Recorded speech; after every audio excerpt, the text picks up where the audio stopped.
Le marchand et le génie. Première nuit.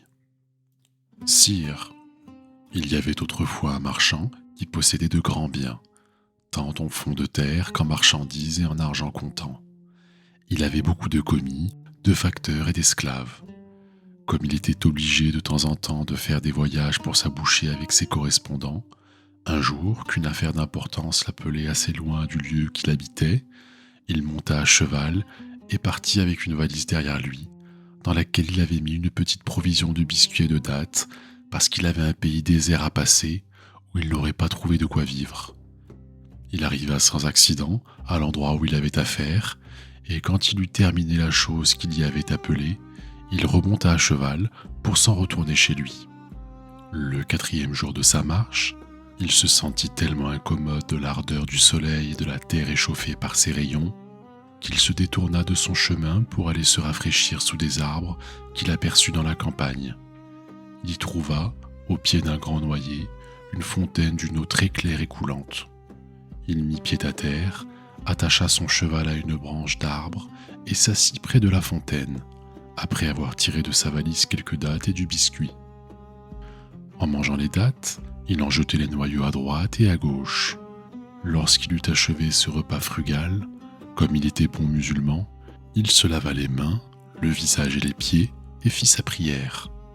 Il ne l'avait pas fini, et il était encore à genoux quand il vit paraître un génie tout blanc de vieillesse et d'une grandeur énorme qui, s'avançant jusqu'à lui le sabre à la main, lui dit d'un ton de voix terrible : « Lève-toi, que je te tue avec ce sabre, comme tu as tué mon fils. » Il accompagna mes mots d'un cri effroyable. Le marchand, autant effrayé de l'hideuse figure du monstre que des paroles qu'il lui avait adressées, lui répondit en tremblant : « Hélas, mon bon seigneur, de quel crime puis-je être coupable envers vous pour mériter que vous m'ôtiez la vie ? » « Je veux, reprit le génie, te tuer, de même que tu as tué mon fils. »« Eh, bon Dieu !»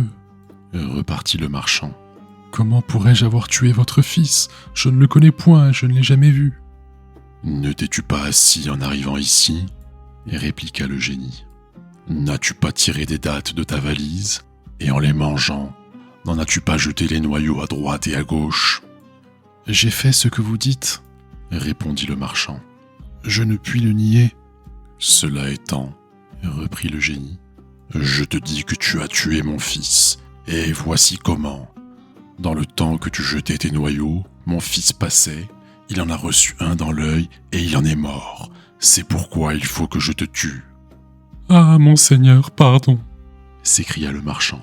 « Point de pardon, » répondit le génie. « Point de miséricorde.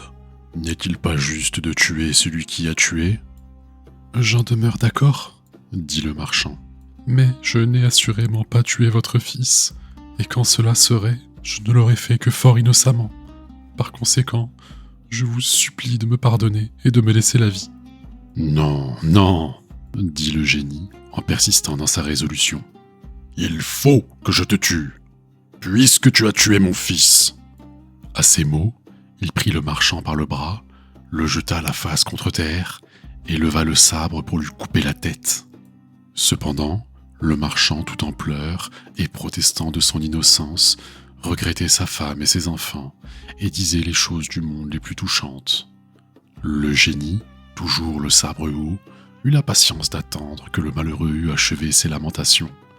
Mais il n'en fut nullement attendri. « Tous ces regrets sont superflus, » s'écria-t-il. « Quand tes larmes seraient de sang, cela ne m'empêcherait pas de te tuer, comme tu as tué mon fils. »« Quoi ? » répliqua le marchand. « Rien ne peut vous toucher ? Vous voulez absolument ôter la vie à un pauvre innocent ? » ?»« Oui, » repartit le génie, « j'y suis résolu. » En achevant ces paroles, Scheherazade, en cet endroit, s'apercevant qu'il était jour, et sachant que le sultan se levait de grand matin pour faire sa prière et tenir son conseil, cessa de parler. « Bon Dieu, ma sœur !» dit alors Dinarzade, « que votre conte est merveilleux. » « La suite est encore plus surprenante, » répondit Scheherazade, et vous en tomberiez d'accord si le sultan voulait me laisser vivre encore aujourd'hui et me donner la permission de vous la raconter la nuit prochaine. » Schahriar, qui avait écouté Scheherazade avec plaisir, dit en lui-même : « J'attendrai jusqu'à demain. Je la ferai toujours bien mourir quand j'aurai entendu la fin de son conte. » Ayant donc pris la résolution de ne pas faire ôter la vie à Scheherazade ce jour-là, il se leva pour faire sa prière et aller au conseil. Pendant ce temps-là, le grand vizir était dans une inquiétude cruelle.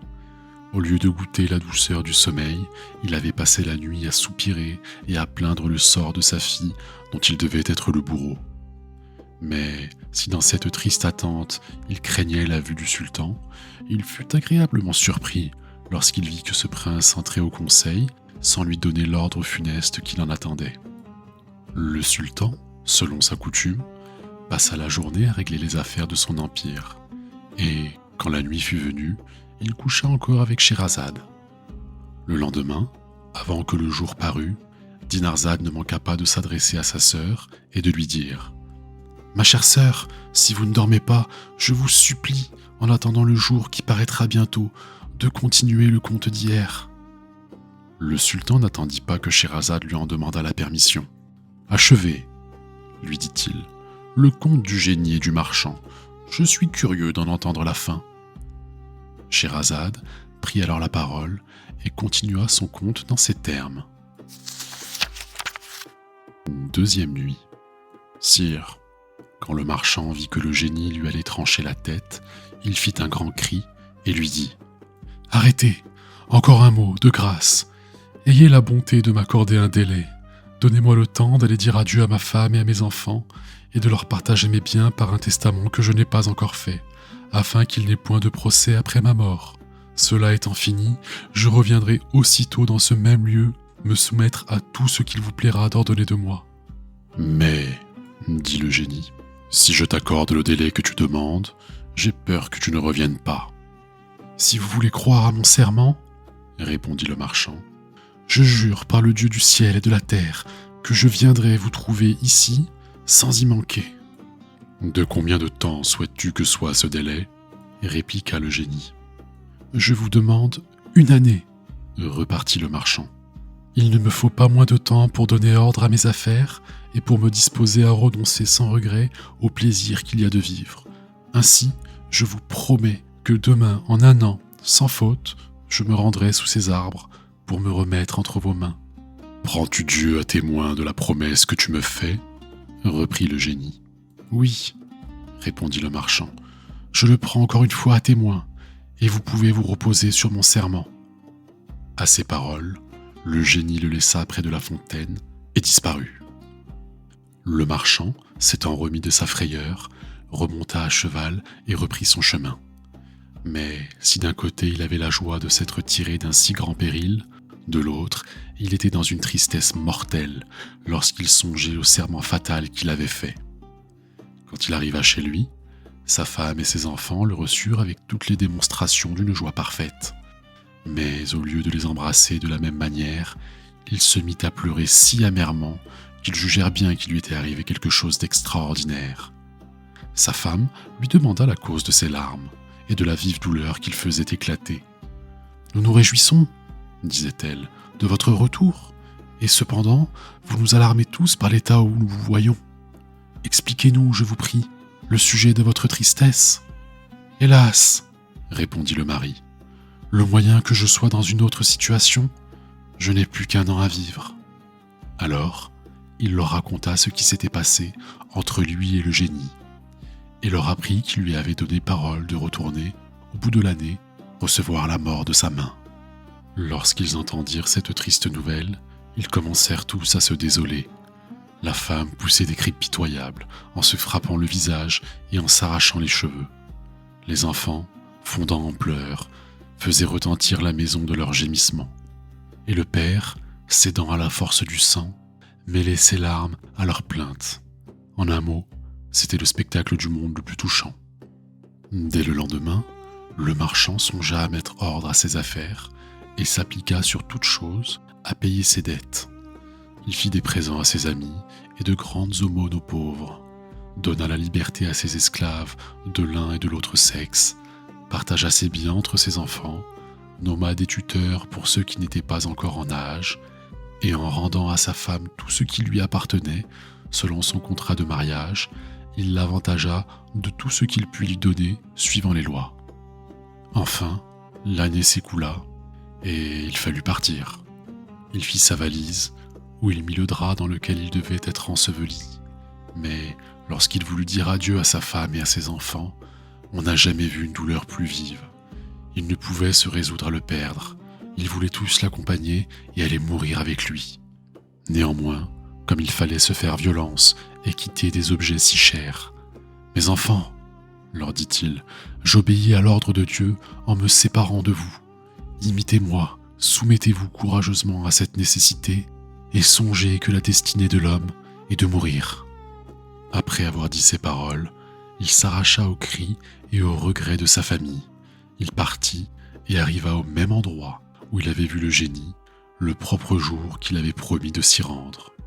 Il mit aussitôt pied à terre et s'assit au bord de la fontaine, où il attendit le génie avec toute la tristesse qu'on peut imaginer. Pendant qu'il languissait dans une si cruelle attente, un bon vieillard qui menait une biche à la tâche parut et s'approcha de lui. Ils se saluèrent l'un l'autre, après quoi le vieillard lui dit « Mon frère, peut-on savoir de vous pourquoi vous êtes venu dans ce lieu désert, où il n'y a que des esprits malins et où l'on n'est pas en sûreté ? À voir ces beaux arbres, on le croirait habité, mais c'est une véritable solitude, où il est dangereux de s'arrêter trop longtemps. » Le marchand satisfit la curiosité du vieillard et lui conta l'aventure qui l'obligeait à se trouver là. Le vieillard l'écouta avec étonnement, et, prenant la parole, « Voilà, s'écria-t-il, la chose du monde la plus surprenante, et vous êtes lié par le serment le plus inviolable. Je veux, ajouta-t-il, être le témoin de votre entrevue avec le génie. » En disant cela, il s'assit près du marchand, et tandis qu'ils s'entretenaient tous deux, « Mais je vois le jour, » dit Scheherazade en se reprenant. « Ce qui reste est le plus beau du conte. » Le sultan, résolu d'en entendre la fin, laissa vivre encore ce jour-là Scheherazade. Troisième nuit. La nuit suivante, Dinarzade fit à sa sœur la même prière que les deux précédentes. « Ma chère sœur, lui dit-elle, si vous ne dormez pas, je vous supplie de me raconter un de ces contes agréables que vous savez. » Mais le sultan dit qu'il voulait entendre la suite de celui du marchand et du génie. C'est pourquoi Scheherazade reprit ainsi. « Sire, dans le temps que le marchand et le vieillard qui conduisait la biche s'entretenaient, il arriva un autre vieillard suivi de 2 chiens noirs. Il s'avança jusqu'à eux et les salua en leur demandant ce qu'ils faisaient en cet endroit. Le vieillard qui conduisait la biche lui apprit l'aventure du marchand et du génie, ce qui s'était passé entre eux et le serment du marchand. Il ajouta que ce jour était celui de la parole donnée et qu'il était résolu de demeurer là pour voir ce qui en arriverait. Le second vieillard, trouvant aussi la chose digne de sa curiosité, prit la même résolution. Il s'assit auprès des autres, et à peine se fut-il mêlé à leur conversation qu'il survint un 3e vieillard, qui, s'adressant aux 2 premiers, leur demanda pourquoi le marchand qui était avec eux paraissait si triste. On lui en dit le sujet, qui lui parut si extraordinaire qu'il souhaita aussi d'être témoin de ce qui se passerait entre le génie et le marchand. Pour cet effet, il se plaça parmi les autres. Ils aperçurent bientôt dans la campagne une vapeur épaisse, comme un tourbillon de poussière élevé par le vent. Cette vapeur s'avança jusqu'à eux, et, se dissipant tout à coup, leur laissa voir le génie, qui, sans les saluer, s'approcha du marchand, le sabre à la main, et, le prenant par le bras, « Lève-toi, lui dit-il, que je te tue comme tu as tué mon fils. » Le marchand et les 3 vieillards effrayés se mirent à pleurer et à remplir l'air de cris. Scheherazade, en cet endroit apercevant le jour, cessa de poursuivre son conte, qui avait si bien piqué la curiosité du sultan que ce prince, voulant absolument savoir la fin, remit encore au lendemain la mort de la sultane.